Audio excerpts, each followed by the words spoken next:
राजस्थान चुनाव की वोटिंग होते हुए ही राजस्थान की जनता ने कर दिया बड़ा खुलासा। राजस्थान की जनता ने बता दिया कि कौन होगा उनका मुख्यमंत्री और किसकी होगी सरकार। नमस्कार, और आप देख रहे हैं पॉलिटिकल मॉडर्न विच। राजस्थान के इस फाइनल ओपिनियन पोल में आपका हार्दिक स्वागत है। दोस्तों, आपने यदि हमारे चैनल को सब्सक्राइब नहीं किया तो प्लीज हमारे चैनल को सब्सक्राइब अवश्य करो और बेल का आइकन दबाना मत भूलो, ताकि हमारी आने वाली वीडियो का नोटिफिकेशन आप तक सबसे पहले पहुंचे। दोस्तों, आज के इस ओपिनियन पोल में राजस्थान की जनता ने चौंकाने वाला खुलासा कर दिया। क्या अब की बार राजस्थान की जनता अशोक गहलोत के नेतृत्व में कांग्रेस की सरकार बनाएगी, या अब की बार राजस्थान की जनता वसुंधरा राजे बीजेपी के नेतृत्व में सरकार बनाएगी? तो बने रहिए हमारी वीडियो के साथ और एंड तक हमारी वीडियो को जरूर देखें। दोस्तों, आपको इस वीडियो के माध्यम से फाइनल पता चल जाएगा कि राजस्थान के अंदर किस पार्टी की सरकार बनने वाली है। वोटिंग शुरू होते ही राजस्थान की जनता ने लोकतंत्र उत्सव मनाने के लिए अपनी अपनी कतारों में खड़े होकर जमकर लोकतंत्र के शासन का पालन किया। और दोस्तों, आज के इस वीडियो के माध्यम से आपको राजस्थान विधानसभा चुनाव के ओपिनियन पोल के बारे में पूरी जानकारी का विस्तार से वर्णन किया जाएगा। तो दोस्तों, बने रहिए हमारी वीडियो के साथ और हमारी वीडियो को एंड तक जरूर देखें। आपको वीडियो के एंड तक आपके सभी सवालों का जवाब मिल जाएगा इस वीडियो के माध्यम से। तो दोस्तों, इस ओपिनियन पोल को शुरू करते हैं। तो सबसे पहले बात करेंगे हम गंगानगर की। गंगानगर के अंदर लोकसभा की 6 सीट हैं, जिसमें से बीजेपी के खाते में 3 व कांग्रेस के खाते में भी 3 सीट जाने का अनुमान लगाया जा रहा है। तो दोस्तों, यहाँ पर भी दोनों पार्टियों के बीच कांटे की टक्कर बनी रह सकती है। तो दोस्तों, हम बात करने वाले हैं अब बीकानेर की। बीकानेर के अंदर लोकसभा की 7 सीट हैं, जिसमें से बीजेपी के खाते में 5 व कांग्रेस के खाते में 2 सीट जाने का अनुमान लगाया जा रहा है। तो दोस्तों, यहाँ पर बीजेपी को काफ़ी फायदा हो सकता है। तो चलिए दोस्तों, उसके बाद हम बात करते हैं जैसलमेर की। जैसलमेर के अंदर लोकसभा की 2 सीट हैं, 2 की 2 सीट कांग्रेस पार्टी को मिल रही है यहाँ पर। तो चलिए दोस्तों, उसके बाद हम बात करते हैं बाड़मेर की। बाड़मेर के अंदर लोकसभा की 7 सीट हैं, जिसमें से बीजेपी के खाते में 3 व कांग्रेस के खाते में 4 सीट जाने का अनुमान लगाया जा रहा है। तो दोस्तों, यहाँ पर भी बीजेपी को काफ़ी नुकसान का सामना करना पड़ सकता है। तो दोस्तों, उसके बाद हम बात करने वाले हैं जालौर की। जालौर के अंदर लोकसभा की 5 सीट हैं, जिसमें से बीजेपी के खाते में 3 व कांग्रेस के खाते में 2 सीट जाने का अनुमान लगाया जा रहा है। तो दोस्तों, यहाँ पर भी बीजेपी को फायदा हो सकता है। तो चलिए दोस्तों, बात करेंगे हम सिरोही की।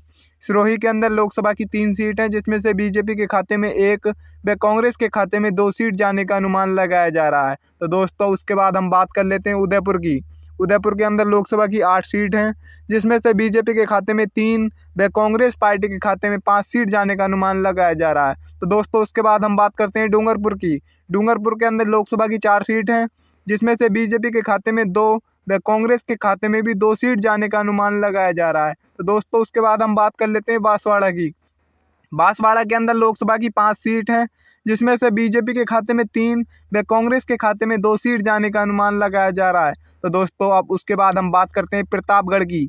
प्रतापगढ़ के अंदर लोकसभा की 2 सीट हैं, 2 की 2 सीट कांग्रेस को मिलती नजर आ रही हैं। ऐसा लगता है कि कांग्रेस ने यहाँ पर बीजेपी को जमकर धज्जियां उड़ाई हैं। तो दोस्तों, यहाँ पर उसके बाद हम बात कर लेते हैं झालावाड़ की।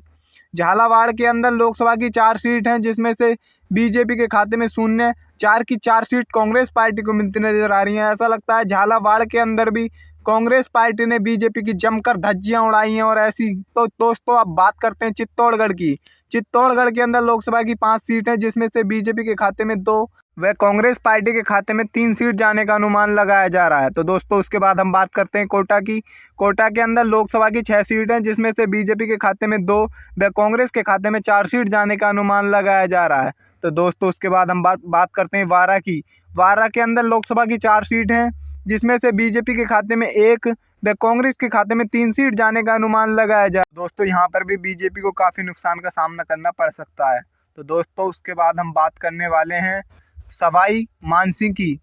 सवाई मानसिंह के अंदर लोकसभा की 4 सीट हैं, जिसमें से बीजेपी के खाते में 2 व कांग्रेस के खाते में भी 2 सीट जाने का अनुमान लगाया जा रहा है। तो दोस्तों, यहाँ पर दोनों पार्टियों के बीच कांटे की टक्कर देखने को मिल सकती है। दोस्तों, उसके बाद बात कर लेते हैं हम अगले जिला करौली के बारे में। करौली के अंदर लोकसभा की 4 सीट हैं, जिसमें से बीजेपी के खाते में 2 व कांग्रेस के खाते में भी 2 सीट जाने का अनुमान लगाया जा रहा है। तो दोस्तों, यहाँ पर दोनों पार्टियों के बीच कांटे की टक्कर देखने को मिल सकती है। दोस्तों अब बात करते हैं हम अगले ज़िले के बारे में। अगले ज़िले का नाम है धौलपुर। धौलपुर के अंदर लोकसभा की 4 सीट हैं, जिसमें से बीजेपी के खाते में 3 व कांग्रेस के खाते में 1 सीट जाने का अनुमान लगाया जा रहा है। तो दोस्तों यहाँ पर बीजेपी को काफ़ी फ़ायदा हो सकता है। तो दोस्तों उसके बाद बात करते हैं हम भरतपुर की। भरतपुर के अंदर लोकसभा की 7 सीट हैं, जिसमें से बीजेपी के खाते में 2 व कांग्रेस के खाते में 5 सीट जाने का अनुमान लगाया जा रहा है। तो दोस्तों यहाँ पर भी बीजेपी के लिए काफ़ी नुकसान का सामना करना पड़ सकता है। तो दोस्तों उसके बाद हम बात करते हैं अलवर की। अलवर के अंदर लोकसभा की 11 सीट हैं, जिसमें से बीजेपी के खाते में 2 व कांग्रेस के खाते में 9 सीट जाने का अनुमान लगाया जा रहा है। तो दोस्तों यहाँ पर भी बीजेपी को काफ़ी नुकसान का सामना करना पड़ सकता है। दोस्तों उसके बाद हम बात कर लेते हैं शिखर जिले की। शिखर जिले के अंदर लोकसभा की 8 सीट हैं, जिसमें से बीजेपी के खाते में 2 व कांग्रेस के खाते में 6 सीट जाने का अनुमान लगाया जा रहा है। तो दोस्तों यहाँ पर भी बीजेपी को काफ़ी नुकसान का सामना करना पड़ सकता है। तो दोस्तों उसके बाद हम बात करते हैं झुंझुनू की। झुंझुनू के अंदर लोकसभा की 7 सीट हैं, जिसमें से बीजेपी के खाते में 1 व कांग्रेस के खाते में 6 सीट जाने का अनुमान लगाया जा रहा है। तो दोस्तों यहाँ पर भी बीजेपी को काफ़ी नुकसान का सामना करना पड़ सकता है। तो दोस्तों उसके बाद हम बात कर लेते हैं चुरू की। चुरू के अंदर लोकसभा की 6 सीट हैं, जिसमें से बीजेपी के खाते में 1 व कांग्रेस के खाते में 5 सीट जाने का अनुमान लगाया जा रहा है। तो दोस्तों उसके बाद हम बात करेंगे भीलवाड़ा की। भीलवाड़ा के अंदर लोकसभा की 7 सीट हैं, जिसमें से बीजेपी के खाते में 3 व कांग्रेस को 4 सीट जाने का अनुमान लगाया जा रहा है। तो दोस्तों यहाँ पर भी काफ़ी नुकसान हो सकता है बीजेपी के लिए। तो दोस्तों उसके बाद हम बात करते हैं राजसमंद की। राजसमंद के अंदर लोकसभा की 4 सीट हैं, जिसमें से बीजेपी के खाते में 3 व कांग्रेस को 1 सीट जाने का अनुमान लगा है। दोस्तों उसके बाद हम बात करेंगे अगले ज़िले हनुमानगढ़ के बारे में। हनुमानगढ़ के अंदर लोकसभा की 5 सीट हैं, जिसमें से बीजेपी के खाते में 2 व कांग्रेस के खाते में 3 सीट जाने का अनुमान लगाया जा रहा है। तो दोस्तों यहाँ पर भी बीजेपी को काफ़ी नुकसान का सामना करना पड़ सकता है। तो दोस्तों उसके बाद हम बात करेंगे नागौर की। नागौर के अंदर लोकसभा की 10 सीट हैं, जिसमें से बीजेपी के खाते में 2 व कांग्रेस के खाते में 5 और अन्य दलों को यहाँ पर 3 सीट जाने का अनुमान लगाया जा रहा है। तो दोस्तों उसके बाद हम बात करते हैं जोधपुर की। जोधपुर के अंदर लोकसभा की 10 सीट हैं, जिसमें से बीजेपी के खाते में 2 व कांग्रेस को 8 सीट जाने का अनुमान लगाया जा रहा है। तो दोस्तों यहाँ पर भी बीजेपी को काफ़ी नुकसान का सामना करना पड़ सकता है। तो दोस्तों उसके बाद हम बात करते हैं पाली की। पाली के अंदर लोकसभा की 6 सीट हैं, जिसमें से बीजेपी के खाते में 2 व कांग्रेस को 4 सीट जाने का अनुमान लगाया जा रहा है। तो दोस्तों उसके बाद हम बात करते हैं अजमेर की। अजमेर के अंदर लोकसभा की 8 सीट हैं, जिसमें से बीजेपी के खाते में 3 व कांग्रेस के खाते में 5 सीट जाने का अनुमान लगाया जा रहा है। तो दोस्तों यहाँ पर भी बीजेपी को काफ़ी नुकसान का सामना करना पड़ सकता है। तो दोस्तों उसके बाद हम बात करते हैं अगले ज़िला बूंदी के बारे में। बूंदी के अंदर लोकसभा की 3 सीट हैं, जिसमें से बीजेपी के खाते में 1 व कांग्रेस के खाते में 2 सीट जाने का अनुमान लगाया जा रहा है। तो दोस्तों यहाँ पर भी बीजेपी को काफ़ी नुकसान का सामना करना पड़ सकता है। तो दोस्तों उसके बाद बात करते हैं हम टोंक की। टोंक के अंदर लोकसभा की 4 सीट हैं, 4 की 4 सीट कांग्रेस पार्टी को मिलती नजर आ रही हैं। ऐसा लगता है कि कांग्रेस ने यहाँ पर जमकर निशाना साधा है बीजेपी पर। तो दोस्तों उसके बाद हम बात करते हैं दौसा की।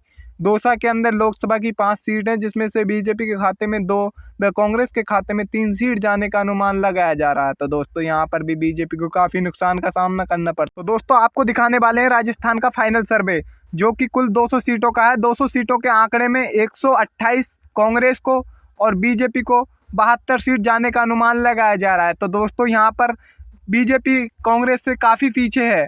तो दोस्तों कांग्रेस बीजेपी को काफ़ी पीछे छोड़ चुकी है। तो दोस्तों आपने यदि हमारे चैनल को सब्सक्राइब नहीं किया तो प्लीज़ हमारे चैनल को सब्सक्राइब अवश्य करो और वीडियो के कमेंट बॉक्स में अपनी राय अवश्य दो और बेल का आइकन दबाना ना भूलें, ताकि हमारी वीडियो का आने वाला नोटिफिकेशन आपको सबसे पहले मिल सके।